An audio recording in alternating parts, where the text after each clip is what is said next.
बे गोथार मंगलबार सानाव आङो फुंबिलियावनो हरिसिंगा बे राजखुमब्रि बाथौ थानसालियाव जे गोथार मंगलबार साननि आर'जनि हाबाफारियाव आङो नुजाथिफैदों, बाहागो लाफैदों। आफा इसोर बोराइ बाथौखौ आं आर'ज गाबदों आरो सानब्रैनि सिगांसो दुलाराय बर' फरायसा आफाद जे बर'नि जातीय आफादनिफ्राय आं बिदाय लानानै 25 बोसोर एबसुनि हारि दानायनि खामानि मावनायनि उनाव राजनितिक दलाव आङो जगदान जादोंमोन UPPL दोलोआव आरो दिनै मैयानि हराव नोंथांमोना नुबाय जे 10 बाजियाव UPPL दोलोआ सा 7 बिजाथि फोसावदों आरो बिनि गेजेराव उदालगुरि 46 नं बिधान सभा समस्तिनिफ्राय आंनि नामखौबो बे ST समस्तिनिफ्राय बिथांमोना नमिनेट खालामदों। बिनि थाखाय दोलोनि मानगोनां आफादगिरि प्रमद बर' बिथां, राज्य सभानि MP आरो बारग' BTRनि चिफ बिथांनो धन्यबाद बावदों। सिनियर जाय दैदेनगिरि दोलोनि UG ब्रह्म, रोनगोरा नार्जारी आरो उदालगुरि बिधान सभा समस्तिनि MLA गबिन्द चन्द्र बसुमतारी बिथांमोननो आं धन्यबाद बावदों। थांखिया मोनसेल', हारि दानायनि खामानि मावबाय 25 बोसोर, समाजनि जौगानायनि थाखाय खामानि मावबाय, फरायसा फरायसुलिफोरखौ फोरोंनायनि थाखाय आङो साख्रि मावदोंमोन। हारि दानायनि खामानियाव मुखुब जानायनि थाखाय आं साख्रिखौ गारदों आरो 25 बोसोरनि उनाव जिबननि मुल्यबान समखौ हारिनि सार्थआव आं जिखिनि होदों, हारिया जथेस्थ मुलाम्फा जादों आरो हारिया आंनो जे दायित्व होदोंमोन आं बेखौबो पालन खालामदों। बिनि थाखाय आङो हारिनि बर' हारिनि साफ्रोमबो सुबुंनिसिम आंहा मोनसे दाहार जानानै थाबाय आरो बे दाहारखौ सुफुंनांगौब्ला सामाजिक भाबै राजनितिक भाबै आद्रा थानाय सुक्तिनि दफा 60टा गामि सोजाबाय, गहपुरसिम गामि सोबावनांगौ, 60टा समस्ति BTRआव दानांगौ, स्कुल कलेज प्रभिन्सियेलाइज खालामनांगौ। बेजों लोगोसेनो उदालगुरि समस्तिनि 1,70,000 भटार, उदालगुरि जिल्ला आरो सारा BTRनि 35 लाख जाति जनगोष्ठीनि खामानि मावनांगौ आरो बेखायनो उदालगुरियाव मेडिकेल कलेज गायसननाय, उदालगुरि इउनिभार्सिटि फसंनाय, इन्जिनियारिं कलेज गायसननाय, लाइमोन सेंग्रा सिख्लाफोरनि इमप्लयमेन्टनि बाथ्रा, रिक्रुइटमेन्टनि बाथ्रा, बिथांमोननि क्वालिटि इडुकेसननि बाथ्रा, जोंनि गोरिब गुन्द्रा आइ आफा बिथांमोननि जिखिनि आसनि स्किम दङ बेयाव अरुणोदय, महिला उद्यमिता, PMAY, रेशन कार्डनि जि खोथा दङ,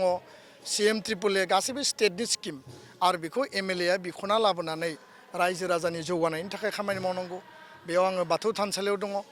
आरो गुबुन जायगायाव बेबायदिनो गुबुन गुबुन मन्दिर दङ, गिर्जा दङ। आसाम दर्शननि गेजेरजों, स्पेसियेल फान्डनि गेजेरजों बे मठ मन्दिर गिर्जाफोरखौ लुफुंनायनि खामानियाबो आंनि कर्तब्य। बेखायनो आङो बयखौबो खावलायदों, हारि दानायनि, समाज सिबिनायनि आरो सुबुंखौ सिबिनायनि एकमात्र लक्ष्य लानानै आङो आवगायदों आरो बयबो आंखौ मदद होनायनि थाखाय आङो धन्यबाद बावदों। बेखिनि बाथ्राखौनो आं बुंबाय। उदालगुरिनि रायजो राजाया बयबो परिबर्तन माने लुबैदों आरो बेयाव आं दहायनो स्पष्ट बुंदों, MLAनि थाखाय आलादायै सिन्ता, BTCनि थाखाय आलादा सिन्ता। दा थांनाय बाराव गोबाङा BPF, BJP आरो UPPL दोलोआव भट होदों। UPPL दोलोनि भटारफ्रा, मावथिफ्रा खामानि मावगासिनो दङ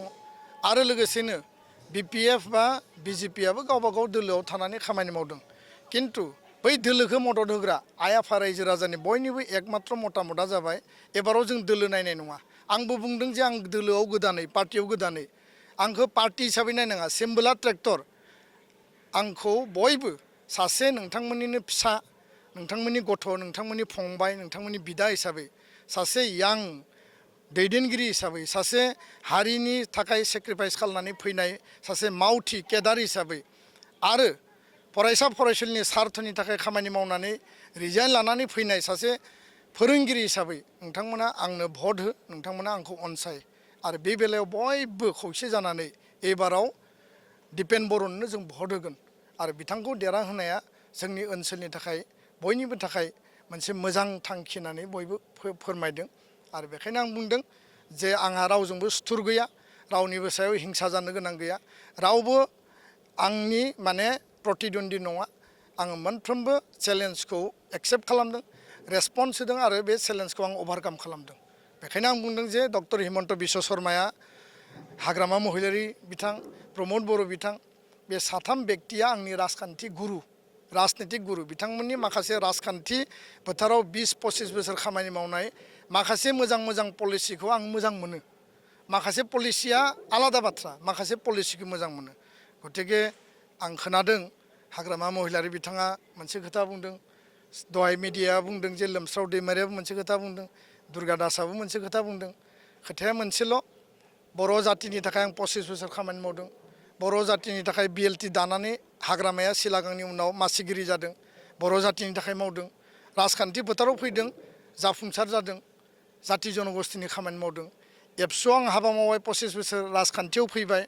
बर' जातिनि खामानि मावनाया प्रधान लक्ष्य गुबुन हारि माहारिनि खामानि मावगोन आं जाति जनगोष्ठीनि खामानि मावगोन धोरोमारि सुबुंफोरनि खामानि मावगोन जिखि जाति धोरोम रावाव थाया मानो रावबो जाहाथे खहा जाया बेखायनो लोमस्राव दैमारियाबो एबसुआव दङमोन दुर्गा दासआ आसुआव दङमोन आसाम आन्दलन खालामदों हाग्रामाया BLTआव दङमोन आं एबसुआव दङमोन किन्तु दिनै राजखान्थियाव फैनाय लोगो लोगो जों बयखौबो खौसे लानानै सान्ति आरो जौगानायनि थाखाय खामानि मावनांगौ बेखायनो बे बानफुंथायफ्रा जेबो सोलिया आरो हाग्रामाया आंनि जिहेतु राजखान्थि गुरु जेरैबायदि प्रमद बर'आ गुरु हिमन्त बिश्व शर्माया गुरु बेखायनो हाग्रामा महिलारिया शिष्यनि सायाव मायबा दुखु मोननाय थानो हागौ द्रोणाचार्य आरो एकालव्यनि गेजेराव एकालव्यआ हारसिङैनो बोरला गावनाय सोलोंदोंमोन गुरु मान होनानै बिथाङा आसिखौ दान होदोंमोन हाग्रामा महिलारिया गुरु मान लुबैदोंमोन आं बिथांनो होनो हायाखै मालाबा समाव आं हैगोन किन्तु बिथांनि गाज्रि समावबो बिथाङा पावाराव गैयै समाव बिथांखौ लोगो हमदों हाग्रामा महिलारि बिथांखौ प्रमद बर'खौ लोगो हमदों आरो खौसे लामा हान्थिलांनायनि थाखाय आं रायलायदोंमोन गतिके आंहा रावजोंबो सुथुर गैया बिथांमोना जेखि बुङा मानो आं उत्तर होआ आरो लक्ष्यआ बेनो बिधान सभायाव उदालगुरिनिफ्राय देरहालांनांगौ बिधान सभायाव आसाम एसेम्ब्लियाव जोंनि दाबि जोंनि एकर्डनि दफा मावफुंनाय जोंनि अधिकारखौ बिख'ना लाबोनांगौ रायजो राजानि जौगानायखौ बिख'ना लाबोनांगौ उद्देश्यआ बेसो नांलाय खमलाय खालामनायनि बाथ्रा गैया बेखिनि खोथाखौनो बुंबाय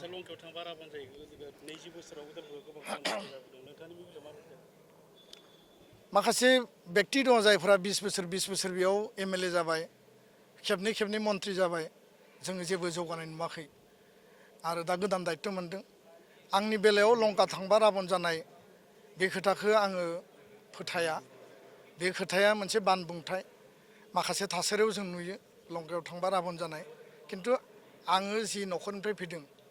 गोरिब न'खर हाजिरा मावनानै जायोमोन आफा आं जों ज' आरो जोङो बाजाराव गारि लांनानै जे भारा मोनो बेजों न'खरा सोलियोमोन फैयै आङो साननैसो साख्रि मावबाय खैथामान बोसोर बिनि उनाव एबसुआव हाबा मावबाय जिखिनि सोलिनांगौ ओंखाम बोथिनै मोनजानांगौ नङा होमबा बेखिनिया आंनि थाखाय जथेस्थ आरो फैबाय थानाय समाव रायजो राजाया आंनो जि सन्मान जि मर्यादा होगोन बे मर्यादा आरो सन्मानजों आं रायजो राजाखौ सिबिनायनि थाखाय खामानि मावगोन आरो जि निष्ठा आरो खततानि थाखाय आङो जातियाव खामानि मावबोदों एखे निष्ठा आरो खतताया पलिटिक्सआवबो आरो बे जनप्रतिनिधि हिसाबै जेब्लाबो थागोन रायजोफ्रा आंखौ 24/7 मोनगोन बिधायक सेवा केन्द्रनि गेजेरजों मोनगोन आरो सिनियर सिटिजेनफोरनि थाखाय आंहा माखासे प्लेनिं दङ 7टा गेरान्टि 35टा कमिटमेन्ट आङो लाबोगोन बिनि गेजेरजों रायजो राजानि सिबिनायनि थाखाय खामानि मावगोन